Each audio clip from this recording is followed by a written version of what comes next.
What's cracking YouTube? Scarlet Duel is coming at y'all tonight with an updated build for my Pendulum Magicians post-February 2018 ban list.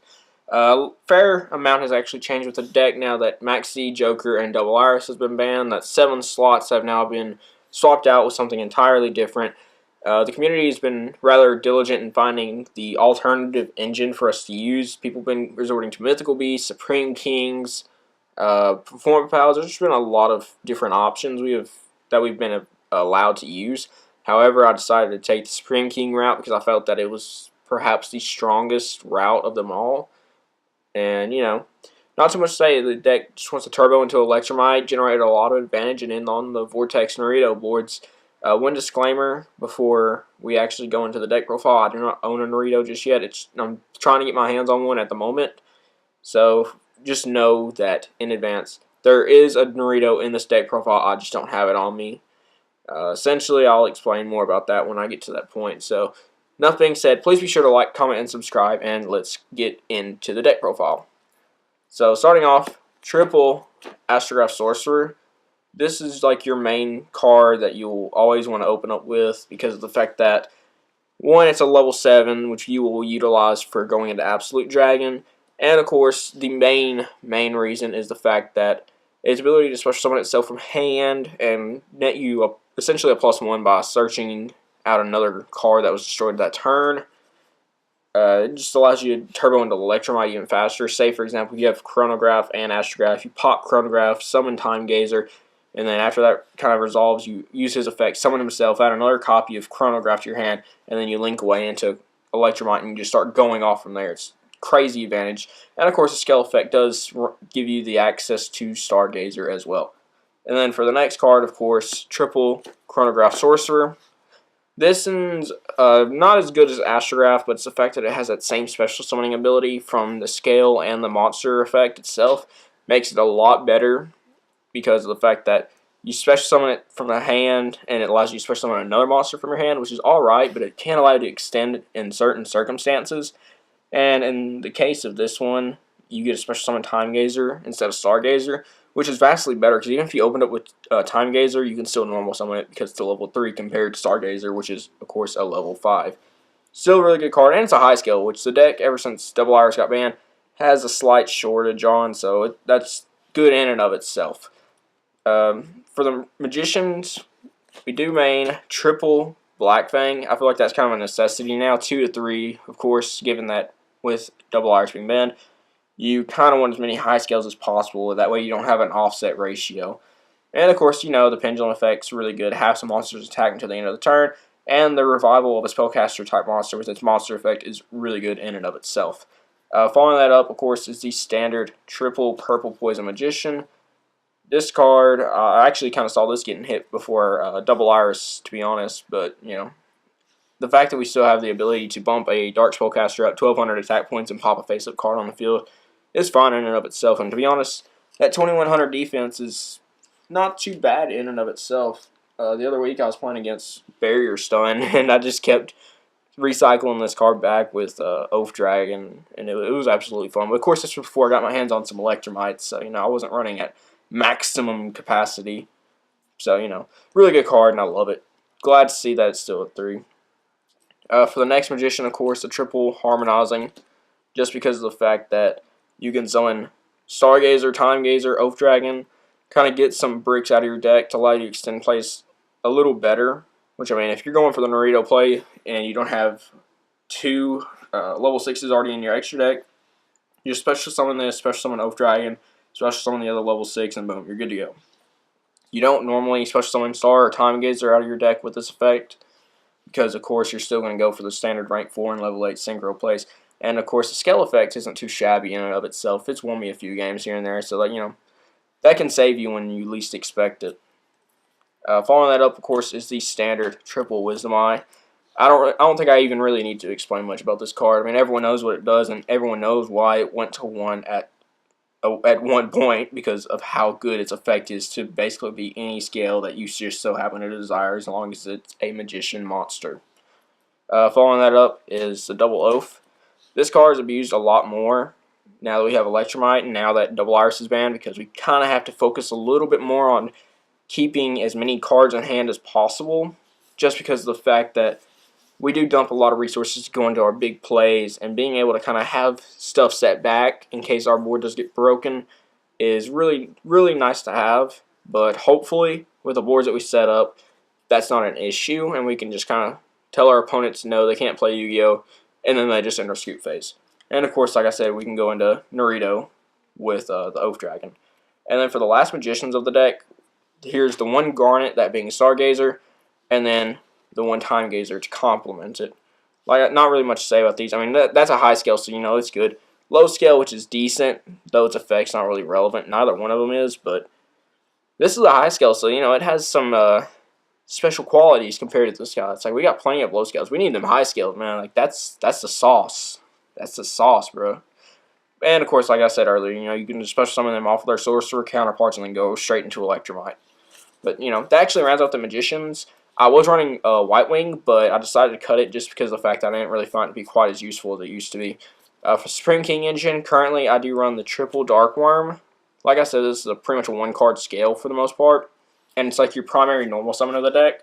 So like even if you don't open up Fool's Burial or Dragon Shrine, you can just normal summon this, grab another card, and if you have a way to trigger a destruction effect, whether it be like Astrograph or Chronograph, you can just special summon the Magician counterpart of said card, and then go straight into Electromite and go off. And then to complement the Dark Worms, double Gate 0. I'm kind of iffy on this card. At 2, I may cut it to 1. 2 is kind of one of those things, I don't really see it in my hand that often, and if I do, it's kind of like one of those, oh, well, it's here, but I can easily access the absolute dragon play without doing too much extra, which is a good thing, but at the same time, it's the fact that it can kind of clog your hand at times. So, you know, you can run this at 2 or you can run this at 1. It don't really matter to me. It's just kind of one of those things that, with the format still being fresh and everything else, it's still in a testing phase. But from what I've done so far in testing, it's actually been pretty phenomenal. But cutting it to 1 would not hurt anything at all, because this is like a 42-card deck, if I'm not mistaken. And then, of course, for the last monster in the deck, Double Ash, because, you know, it's like one of the best hand traps still. Probably not as good as it was last format. Maybe. That's very subjective to opinion. So take that on a grain of salt, but, you know, it's here. I'm running it, so it's nice to have. That actually rounds up all the monsters for the spells. I still run the triple Duelist Alliance. You know, you want to be able to get to those pendulum graphs as quickly as possible now that we no longer have access to Double Iris. So running this at 3, in my opinion, is pretty much a must. So, you know, not too much to say about that card. The only drawback to it is it's a hard once per turn. If it wasn't, it'd be a little busted, but I'd like it a little more, to be honest. You know, it is what it is, though. To follow that up, double Pendulum Call.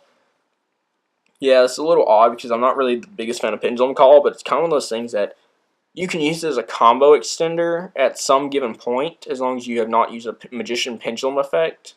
So it's kind of one of those things that if you use it at the right moment, this card can just be a huge plus for you, or it can be one of those things where it conflicts with the abilities of your monsters and your pendulum scales in and of itself.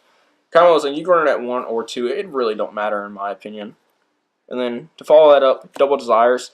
I actually wasn't running Desires at all in my initial build that I had actually recorded up on Sunday. However, you know, I've been taking advice from other people in the community, just kind of see if I can't make the deck better.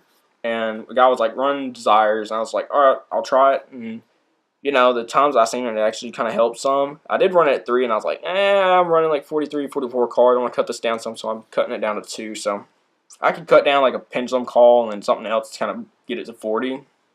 But, you know, right now I'm not too keen on that. So, you know, like I said, it's still in the testing phase, so it's all good. And then for the one-ofs, the 1-star Pendulum Graph, Foolish Burial, and the Dragon Shrine. I mean, some people can run like double Dragon Shrine, and like maybe a 1 Foolish Burial or just the double Dragon Shrine. However, this has more utility than this, as this sends a specific type of card, obviously, given that it's Dragon Shrine. But Foolish Burial allows you to kind of set up different plays. Like if you want to send a Dark Spellcaster to set up for Black Fang, you can kind of do that. But you're typically going to be sending a Dark Worm to the grave as quickly as possible to kickstart your plays. And then for the only trap in the deck, this is kind of a... I decided to max out on the Time Pendulum Graph just because of the fact that I want to see this card. Like, it may just be me, and I'm sure it is. Now, I can still make some of the same boards I was able to make before the ban list kicked in, but it's this fact of not having the comfort of having this on my field as well. it just doesn't make me feel quite as secure with the boards. And like I said, that's probably just me being crazy, but that wouldn't really be anything new at this point. So I decided to bump this up to 3, and with me running desires and whatnot, the chances of me drawing into this or searching it out is substantially higher, and that's exactly what I want. So, definitely running this at 3. I can cut this to 2. It don't really matter.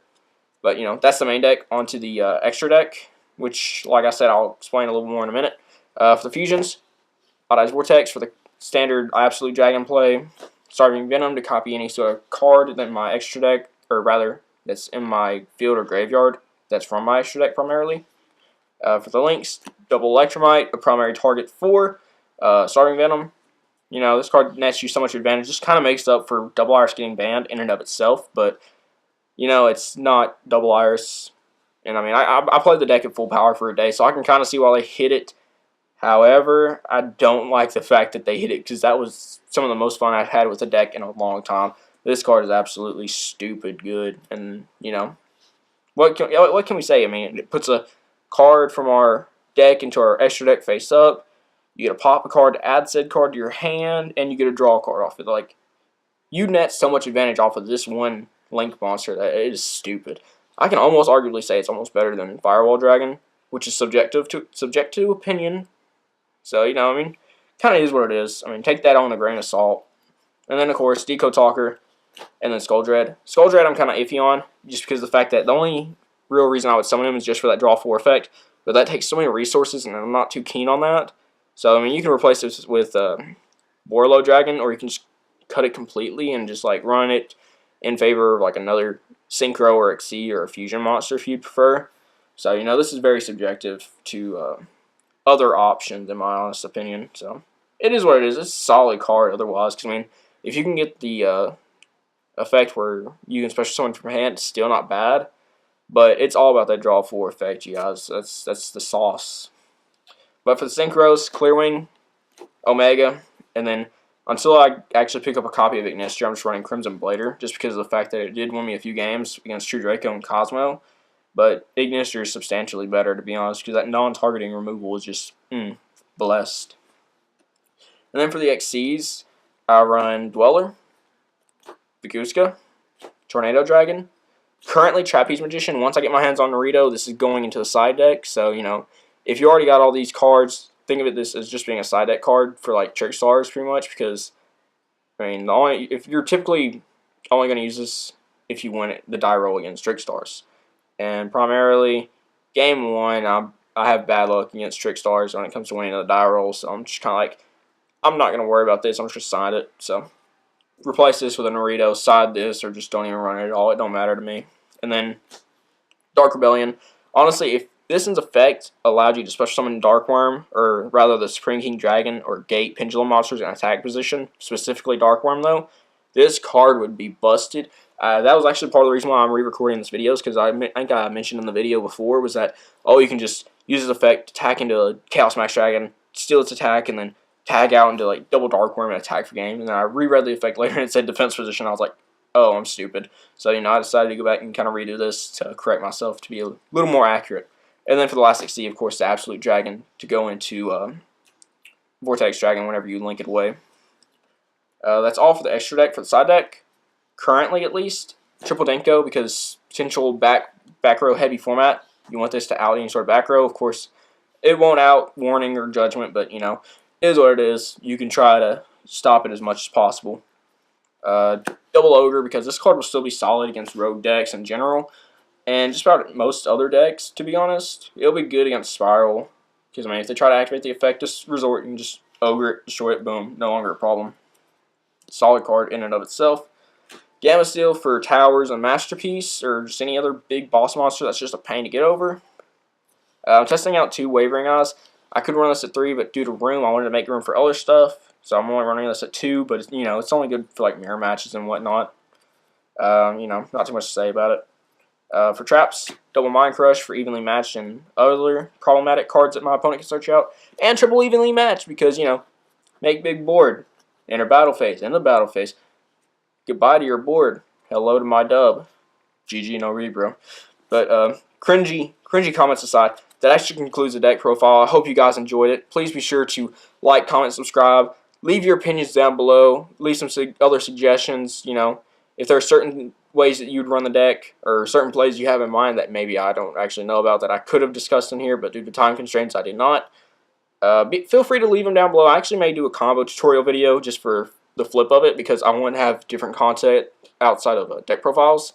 But, you know, that just kind of depends on my schedule and just whether or not I'm feeling up to it that particular day. But, you know, enough rambling. I hope you guys enjoyed the video. Please be sure to like, comment, and subscribe. Starlight Duelist signing out. Thank you.